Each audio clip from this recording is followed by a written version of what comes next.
Assalamualaikum warahmatullahi wabarakatuh. Perkenalkan, nama saya Vino Klaviana dengan NPM 211418150 dari kelas tanah B. Jadi di sini saya akan menjelaskan tentang sifat tanah atau karakteristik dari tanah. Perlu kita ketahui bahwa tanah itu memiliki tiga sifat atau karakteristik. Yang pertama adalah sifat fisika, kimia, dan biologi. Dan sifat-sifat inilah yang membuktikan bahwa tanah bukan hanya sebagai benda mati, tetapi juga tanah merupakan benda yang sangat dinamis, di mana terjadi proses fisika, kimia, dan biologi yang di dalamnya praktiknya saling berkaitan satu sama lain. Kemudian di sini ada sifat fisik tanah, yaitu sifat tanah yang ditentukan oleh bahan penyusunnya. Kemudian beberapa sifat fisika tanah yaitu seperti tekstur tanah, struktur tanah, warna, konsistensi, dan temperatur. Kemudian ada kadar air tanah dan pori-pori tanah.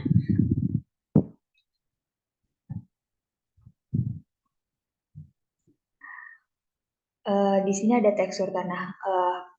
Tekstur tanah itu merupakan salah satu sifat fisika tanah yang penting bagi dunia pertanian. Apa sih tekstur tanah itu? Jadi tekstur tanah itu adalah perbandingan relatif partikel-partikel tanah, yaitu partikel pasir, debu, dan liat di dalam suatu massa tanah.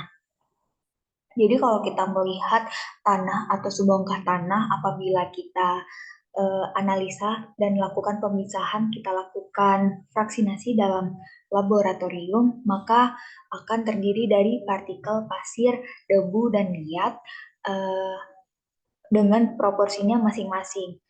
Kemudian untuk tekstur tanah ini dibuatlah klasifikasi dan diakui secara bersama-sama secara internasional atau dilakukan oleh USDA atau Departemen Amerika Serikat, dan USDA tersebut membagi kelas tekstur tanah tersebut menjadi 12 kelas tekstur tanah. Mulai dari yang paling kasar atau yang biasa disebut dengan pasir ke yang paling halus. Ini merupakan segitiga tekstur tanah yang dibuat oleh USDA untuk memudahkan kita menentukan kelas tekstur apa yang dimiliki oleh suatu tanah tersebut. Jadi ilustrasinya adalah apabila kita melakukan proses analisis di laboratorium terhadap suatu massa tanah, maka akan keluar berapa persentase dari pasir, debu, dan liat. Kemudian untuk menentukan tekstur apakah yang dimiliki oleh tanah tersebut, maka dilakukannya dengan memadu padankan hasil laboratorium tersebut dengan segitiga tekstur tanah tersebut. Seperti contoh, ketika kita memiliki hasil persentase liat sebanyak 30%, kemudian 30% ini ditarik ke sebelah kanan, dan kemudian kita memiliki hasil 50% pasir, kemudian 50% tersebut ditarik garis ke arah kiri dan ke atas, dan kemudian kita memiliki persentase debu sebanyak 20%, lalu ditarik ke bawah, dan hasil dari tekstur tanah yang dihasilkan yaitu berupa lempung liat berpasir. Selanjutnya ini ada struktur tanah. Jadi struktur tanah merupakan susunan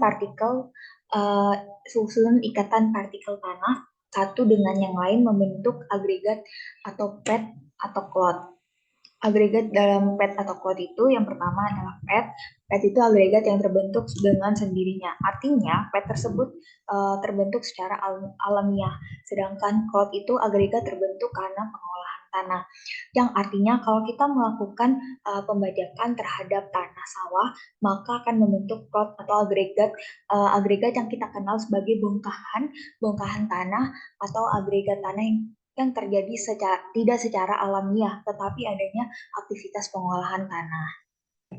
Kemudian selanjutnya ada tipe struktur tanah. Di sini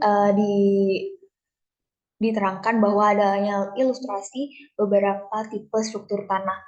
Yang pertama itu ada granular. Granular ini sifatnya terpisah, lepas, dan seperti gambar yang tertera pada gambar berikut ini. Yang kemudian yang kedua itu ada kram. Kram itu dalam bahasa Indonesia itu biasa disebut dengan remah. Kemudian yang ketiga itu ada pleti.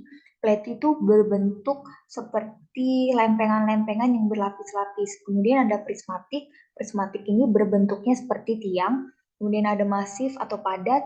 Kemudian ada kolumnar yang bentuknya seperti kolom-kolom, tetapi pada kolom-kolom tampaknya seperti ada stratifikasi. Kemudian ada bloki. Bloki ini atau biasa disebut berbentuk sudut, dan kemudian ada single grain, itu granul-granul yang terpisah dari masing-masing massa tanah. Jadi struktur tanah yang dikendaki tanaman itu seperti struktur tanah yang remah.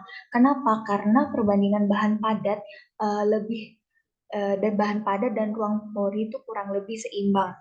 Jadi agar mendapatkan struktur tanah yang dalam bentuk besar dan ketahanan yang dikehendaki oleh tanaman itu, kita adakannya dengan pengolahan tanah. Jadi tujuan pengolahan tanah adalah agar mendapatkan struktur tanah dalam bentuk besar dan ketahanan yang dikehendaki tanaman. Kemudian ada konsistensi tanah. Konsistensi tanah merupakan derajat kohesi dan adesi partikel tanah serta resistensi terhadap perubahan bentuk. Jadi kekuatan tanah yang berkaitan atau berikatan satu sama lain merupakan definisi daripada konsistensi tanah. Ada beberapa jenis atau tipe pada konsistensi tanah, tetapi saya hanya ingin menjelaskan menunjukkan beberapa tipe atau jenis konsistensi tanah pada kandungan air antara kapasitas lapang dan kapasitas kering angin. Yang pertama itu ada pada kondisi kandungan air atau antara kapasitas lapangan dan kering angin atau tanah lembab. Yang pertama ada sangat gembur, yang kedua gembur, tiga teguh, keempat sangat teguh, dan kelima luar biasa teguh. Biasanya istilah gembur ini dipakai oleh orang-orang atau memikirkan bahwa gembur itu seperti dalam halnya untuk tekstur ataupun struktur. Tetapi dalam hal ini gembur itu masuk ke dalam konsistensi tanah. Kemudian ada warna tanah. Jadi warna tanah itu adalah salah satu sifat tanah yang mudah dilihat dan dapat menunjukkan sifat-sifat tanahnya. Jadi ketika kita jalan-jalan dalam melihat pemandangan yang ada di sekitar lingkungan tersebut, kita melihat bahwa tanah itu memiliki warna yang bermacam-macam seperti warna hitam kegelapan atau merah. Warna hitam kegelapan tersebut dipengaruhi dengan adanya kadar bahan organik yang tinggi, serta warna merah tersebut diketahui dengan adanya kandungan Al dan Fe yang tinggi.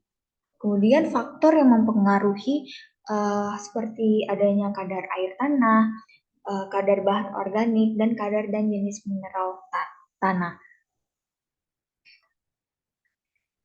Warna tanah itu secara langsung dapat dipakai atau digunakan dalam hal yang pertama, menaksir tingkat pelapukan atau proses pembentukan tanah.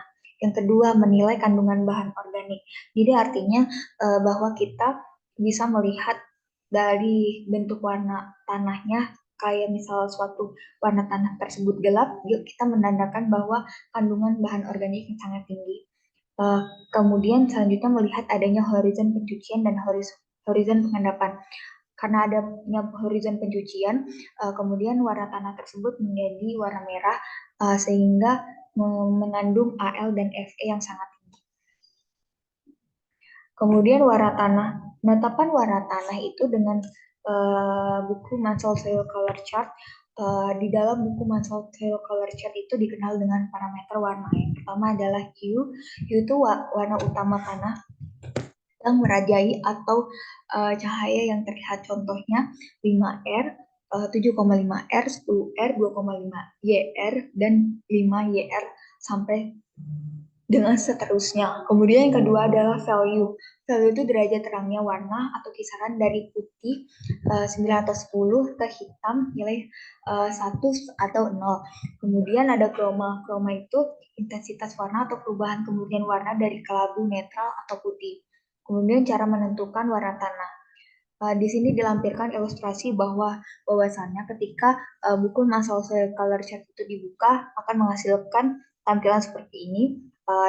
Ada di ujung sebelah kanan 10 YR itu merupakan hue, kemudian di pinggiran sini adalah value, kemudian di bawah ini ada chroma.